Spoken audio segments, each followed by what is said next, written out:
தானத்தில் சிறந்தவன் கர்ணன். பாண்டவர்களுக்கு ரொம்ப நாட்களாகவே நம்முடைய அண்ணன் தர்மரும் தானம் செய்வதில் சிறந்தவர்.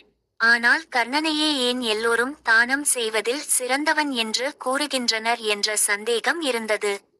இவர்களின் சந்தேகத்தை அறிந்த கிருஷ்ணன் ஒரு நாள் தங்கமலை, வெள்ளிமலை என இரு மலைகளை உருவாக்கி பாண்டவர்களை அழைத்து, இந்த இரு மலைகளையும் பொழுது சாய்வதற்குள் தருமம் செய்துவிட்டால் தானத்தில் சிறந்தவர் தர்மர் என்று நீங்கள் சொல்வதை ஒப்புக்கொள்கிறேன் என்றார்.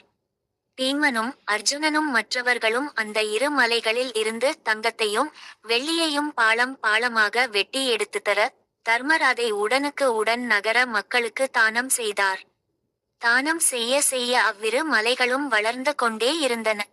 தங்கமும் வெள்ளியும் குறையவே இல்லை.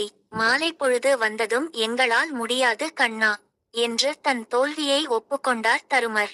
உடனே கிருஷ்ணன் கர்ணனை வரவழைத்து, கர்ணா, இதோ பார், இந்த இரண்டு மலைகளில் ஒரு மலை தங்கமலை, மற்றொன்று வெள்ளிமலை.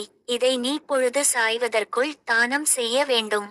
பொழுது சாய இன்னும் ஒரு நாழிகை பொழுதே உள்ளது.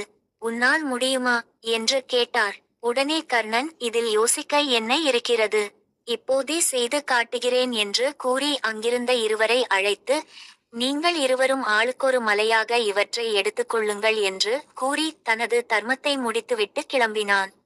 பாண்டவர்கள் அசந்து போயினர்.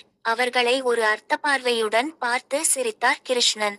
தர்மருக்கும் பரந்த மனசுதான், அதை யாரும் மறுக்க முடியாது. ஆனால் அவரை காட்டிலும் தான தருமம் செய்வதில் பரந்த மனசு உடையவன் கர்ணனே என்பதால் தானத்தில் சிறந்தவர் கர்ணனே என்று பாண்டவர்களுக்கு உணர்த்தினார் கிருஷ்ணன்.